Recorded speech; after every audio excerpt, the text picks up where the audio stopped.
El concepto más objetivo, más despersonalizado, si se quiere, de vida es el conjunto de características, yo diría eventos y, ¿por qué no, reacciones que ocurren en un ente y que le permiten ser diferenciado de un objeto inanimado.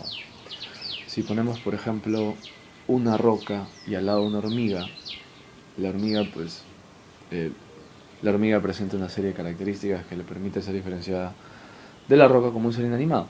La hormiga se alimenta, se mueve, locomoción, respira, se reproduce, crece, etcétera, ¿no? Entonces todas estas cosas le permiten a la hormiga estar viva, ¿no? Ese vendría a ser el concepto más despersonalizado, porque el concepto de vida humana es, es esto, es esto aplicado al Homo sapiens. Nosotros pertenecemos a la familia de los homínidos, somos Homo sapiens, esa es la especie finalmente, y tenemos vida porque tenemos estas características que nos permiten ser diferenciadas de un, de un mueble, ¿no? Un mueble no se reproduce, no respira, no reconoce, y nosotros sí. Um, Ahora, de ahí a un concepto mucho más filosófico, subjetivo de vida, pues hay una distancia enorme. Hay una distancia tan grande como uno quiera. Mucha gente prefiere relacionar a la vida con la existencia del alma, ¿no? El alma, el motor de la vida sin alma, la mente, ¿no? Sin la mente no hay vida, etcétera. Um, Esos conceptos supongo que pueden ser aceptados, pero depende de cada quien, ¿no? Desde un punto de vista bastante objetivo, la vida es simplemente, pues, una serie de cosas que ocurren en una entidad y que, pues, nos diferencia de una cosa.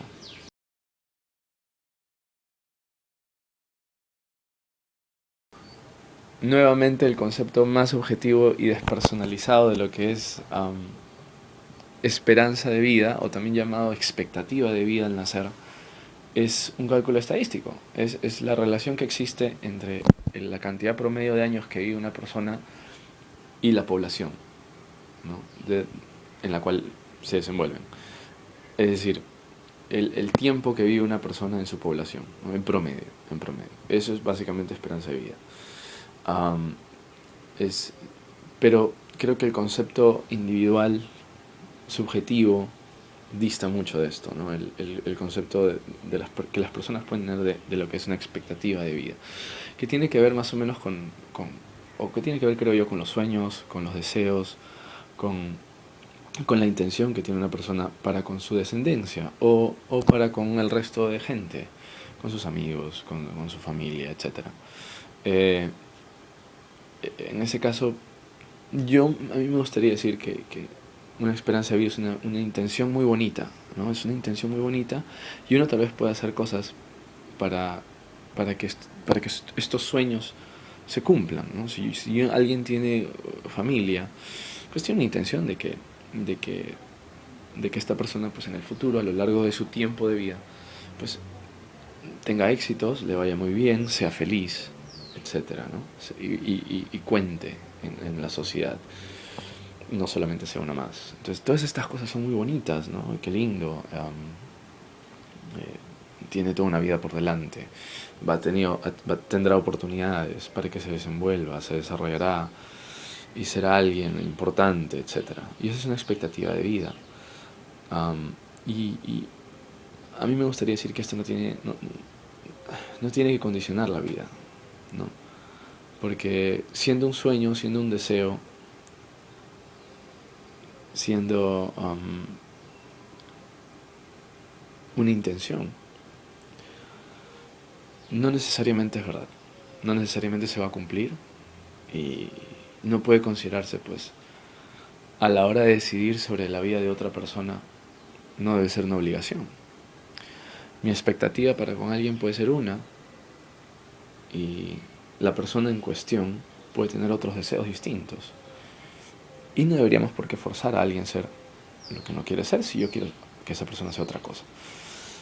Lo que trato de decir o lo que trato de ilustrar es que uh, la expectativa de que alguien sea algo en la vida no es necesariamente lo que esa persona de verdad va a hacer. Porque en el futuro pueden pasar muchas cosas. Nosotros no sabemos qué va a pasar en el futuro.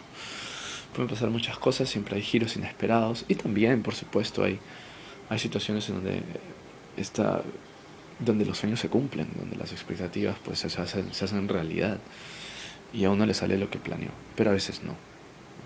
Entonces, no podemos considerar una constante o una verdad absoluta lo que nosotros esperamos que pase en el futuro con la realidad. Yo no diría, o me gustaría decir que la expectativa de vida no es lo mismo pues que decir vida. ¿No?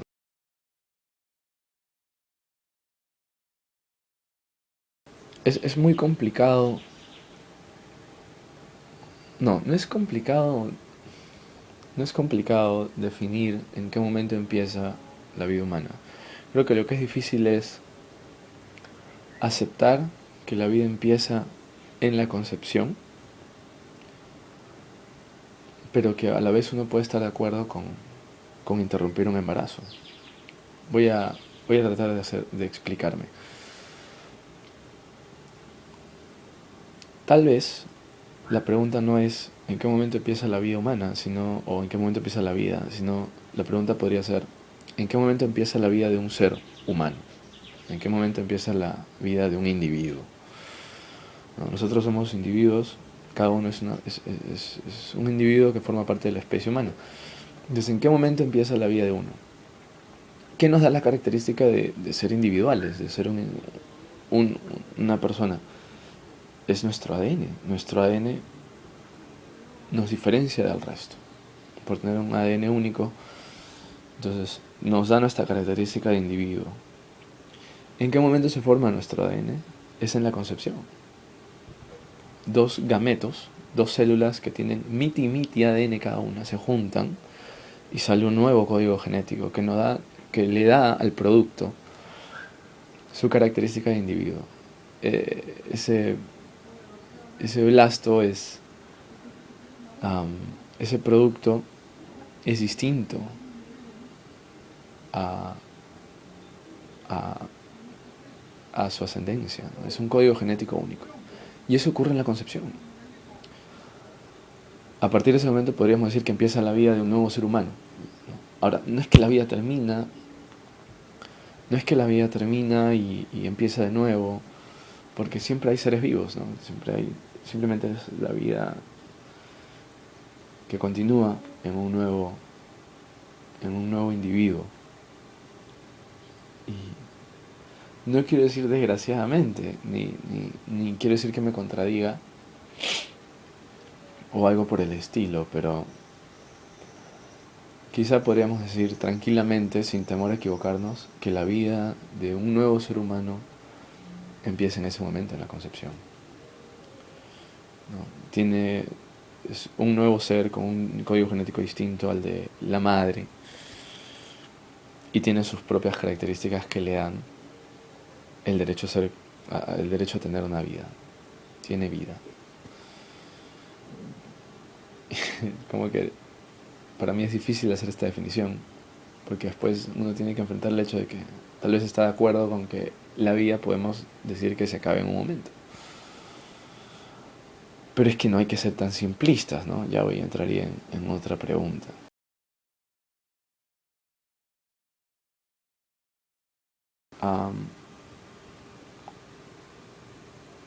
Claro que sí, claro que el feto o embrión es de la especie humana, ¿no? El feto humano es el feto humano, ¿no? Pertenece a esa especie. Eso es lo más objetivo que puedo decir, lo más objetivo y despersonalizado de nuevo. Si yo tengo un feto de perro, es un perro, ¿no? Ese va a ser un perro. Un feto humano, pues va a ser humano. Pero de ahí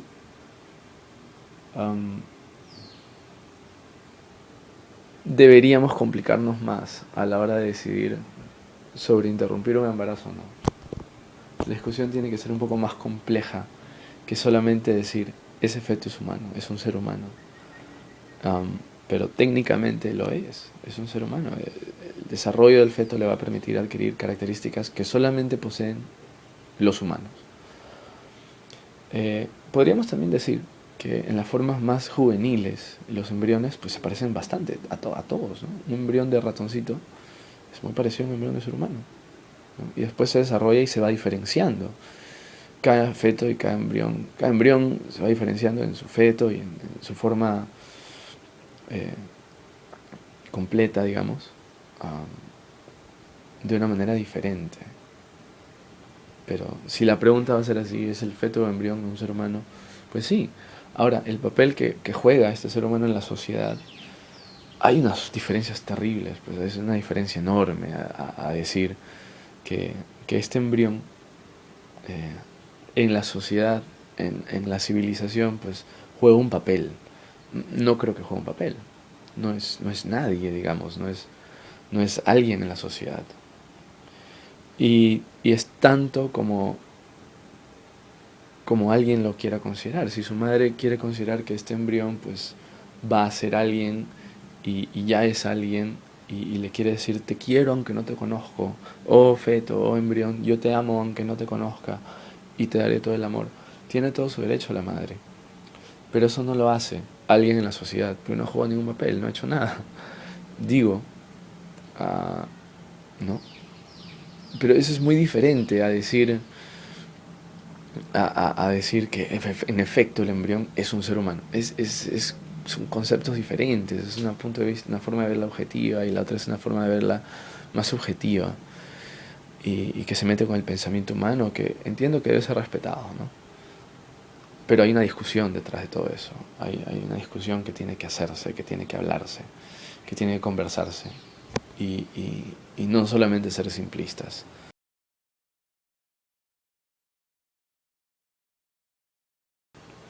El ser humano es el Homo sapiens y tiene sus propias características, cualidades, habilidades, etcétera, que lo diferencia del resto de las especies.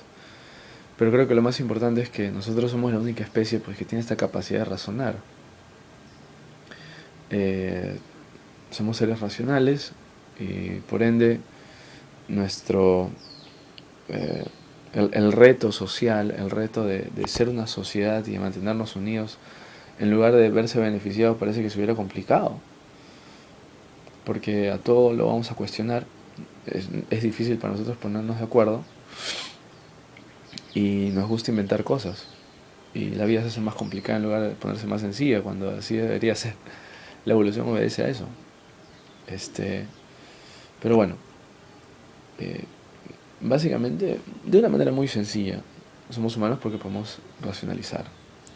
Tenemos pensamiento, y el pensamiento pues eh, ha sido desglosado de distintas formas. Podemos resolver problemas, analizar. No solamente hacemos las cosas más básicas, que son reconocer, empatar, juntar, recordar, tener memoria, sino que hacemos un poco más, ¿no? Jerárquicamente las órdenes más altas del pensamiento, nosotros las podemos hacer, analizar, evaluar, priorizar, etcétera. Y creo que eso nos hace diferente al resto. Penn Jillette, que es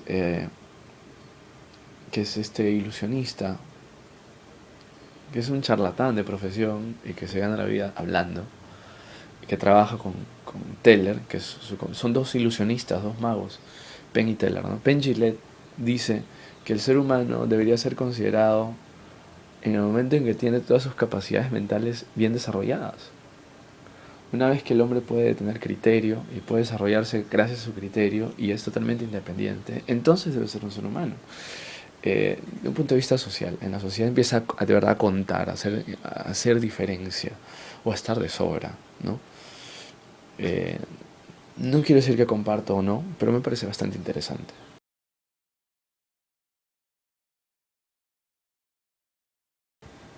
Históricamente, el, el- el ser humano, el hombre, un concepto subjetivo, desde el punto de vista subjetivo, el hombre, históricamente el hombre ha aceptado el fin de la vida, ¿no? Ha aceptado que hay que terminar con la vida de gente.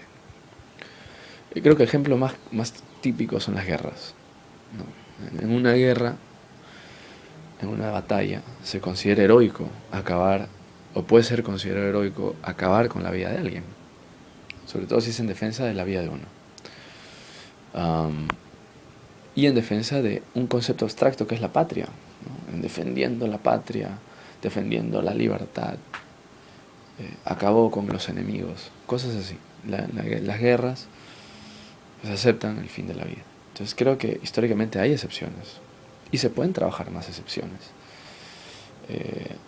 Creo que las que ahora se discuten más, pues son esto de interrumpir los embarazos y aparte la eutanasia, ¿no? El tomar la decisión sobre seguir viviendo o no y por qué. Que a simple vista pues son conceptos que aparentemente merecerían un juicio muy radical, o sí o no.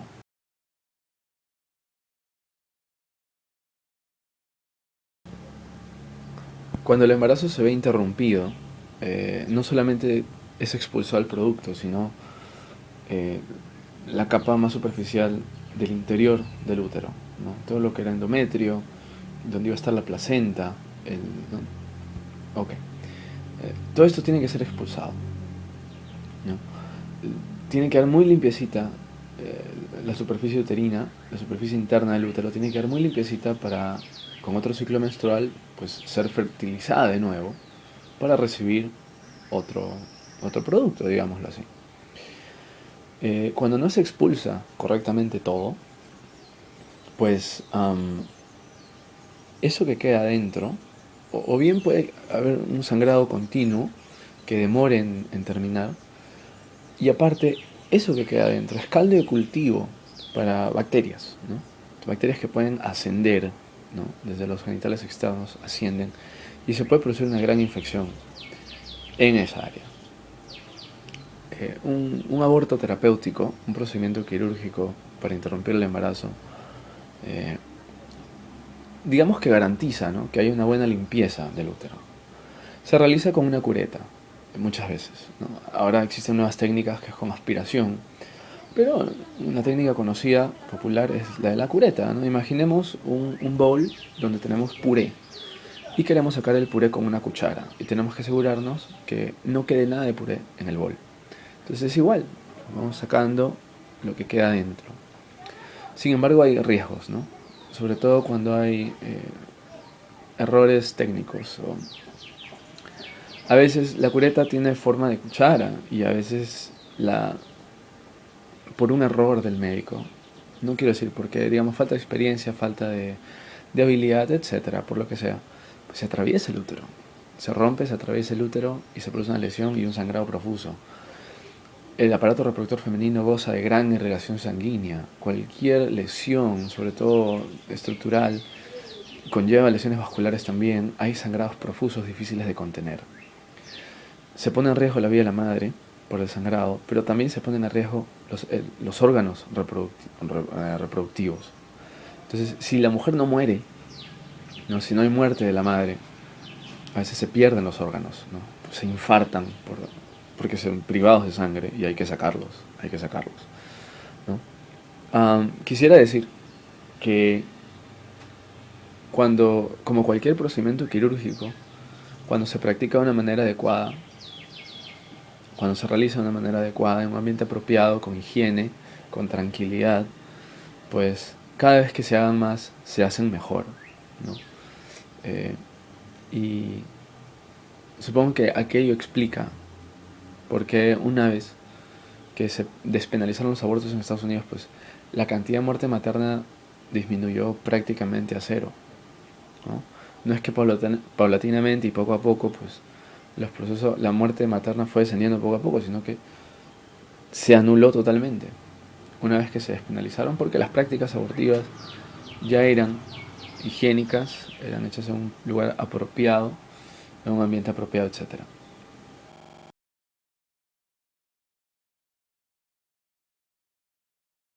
Um, no existen grandes estudios acerca del aborto en otras especies, ¿no? No es que es algo que se ha estudiado con experimentaciones controladas y comparación, pero hay reportes, ¿no? Hay reportes de especies donde sobre todo monos, por ejemplo, primates, ¿no? Primates muy cercanos a nosotros, donde las hembras abortan espontáneamente cuando el macho alfa de la manada cambia. Viene otro macho, destrona al actual macho alfa y las hembras abortan. Y describen que sospechan, porque no hay pues algo determinado, no es un estudio profundo, pero sospechan que es una cuestión de feromonas. Las feromonas pues son las sustancias químicas, son las hormonas que están en el aire y que salen de un cuerpo para otro cuerpo. Entonces, gracias a las feromonas, pues aparentemente desencadenaría una serie de reacciones químicas que culminan en el aborto espontáneo, ¿no? Entonces, para hacer una figura, imaginemos esta manada que cambia de macho alfa y entonces todas aquellas mujeres que están, aquellas hembras que estaban eh, preñadas, digamos, empiezan a abortar espontáneamente. Y esto es para garantizar, pues, que sea el macho alfa nuevo el que pueda, pues, aparearse con las hembras, ¿no? Y que la prole sea fruto de este nuevo macho alfa.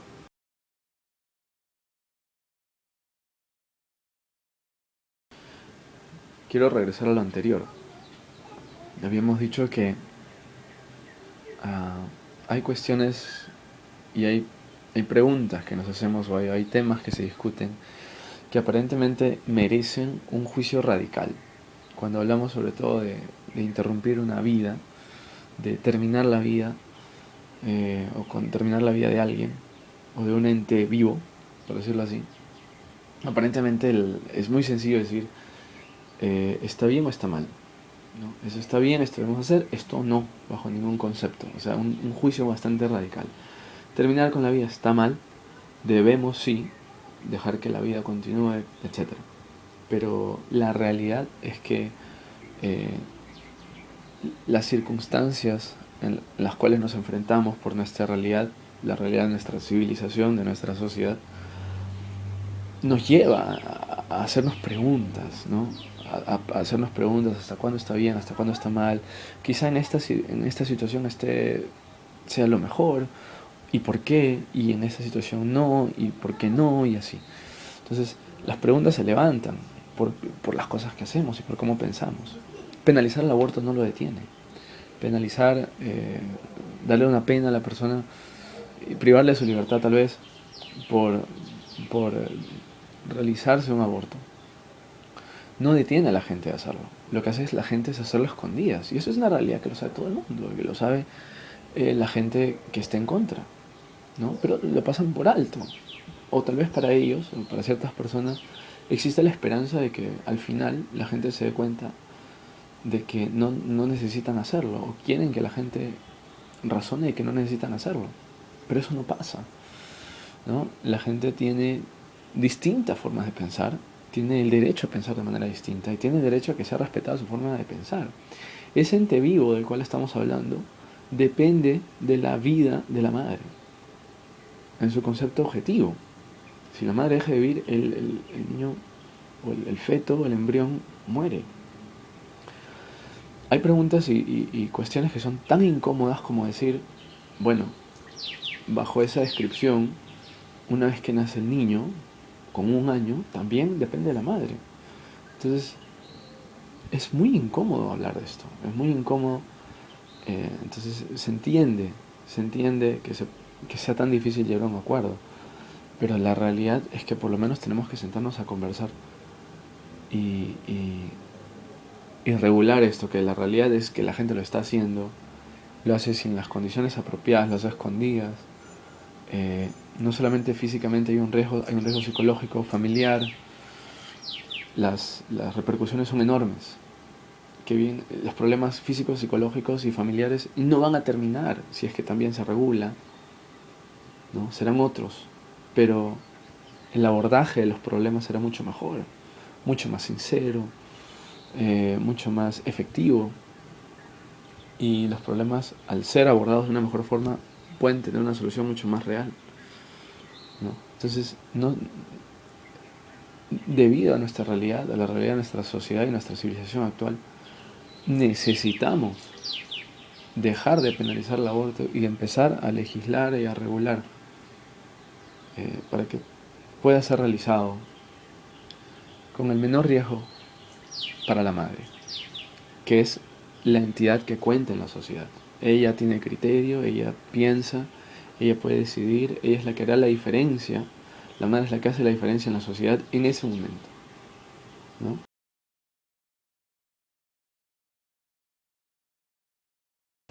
En Estados Unidos, cuando se despenalizó el aborto finalmente, eh, se reportaron muchos más números de abortos, ¿no? Es decir, se reportó una cantidad mucho mayor de abortos de la que se conocía. Y fue porque ahora sí se registraban todos, ¿no? No se consideró que ahora la gente lo hacía más, sino que la cantidad de abortos que se realizaban clandestinamente era mucho mayor a la que en realidad se creía. Yo me imagino, de acuerdo a la experiencia de la historia, que va a ocurrir más o menos lo mismo. Al principio vamos a decir, wow, la gente lo hace mucho más de lo que pensábamos. Pero lo que también es cierto es que la gente y la sociedad se encarga de modular las prácticas y las costumbres. Es lo más natural, ¿no? Tenemos esa tendencia a modular, a irnos en contra, algunos estarán a favor, otros en contra, y se modula.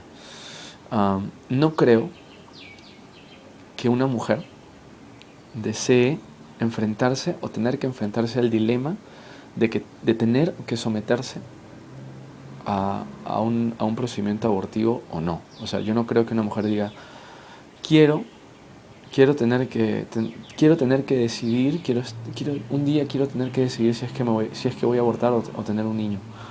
No creo que eso sea un escenario real, ¿no? A no ser que haya algún tipo de problema um, psicoanalítico, no lo sé.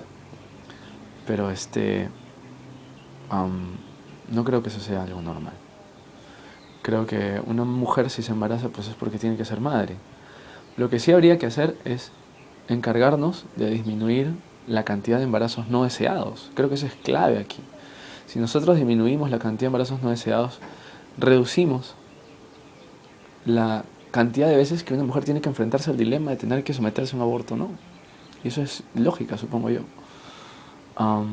Y por eso es que no solamente es legislar y despenalizar o penalizar el aborto, es la cuestión de planeación familiar, es una cuestión de educación. Sin educación hay superpoblación. Con educación controlamos mejor la población, controlamos mejor la reproducción. Si eso lo vamos a dejar afuera, si vamos a penalizar el aborto, pero dejamos a la planeación familiar, a aceptar los métodos anticonceptivos y su promoción, etc. Si eso lo dejamos afuera o aparte, si no hay un approach multidisciplinario mixto, no va a servir de mucho y va a seguir existiendo esta impresión de que la gente tiene aborto, que las mujeres tendrán abortos casi de manera recreacional, ¿no? Como esa gente, existe personas, yo he escuchado personas que dicen, claro, ahora las mujeres van a decir, voy a tener niños como sea y voy a abortar cuando yo quiera. Y eso es un razonamiento irreal, ¿no? De nuevo, no creo que una mujer quiera tener que enfrentarse a esas cosas. Incluso hay lugares en el mundo donde la planeación familiar es tan efectiva que se están quedando con pocos niños, pocos jóvenes, ¿no? Como es en los países europeos.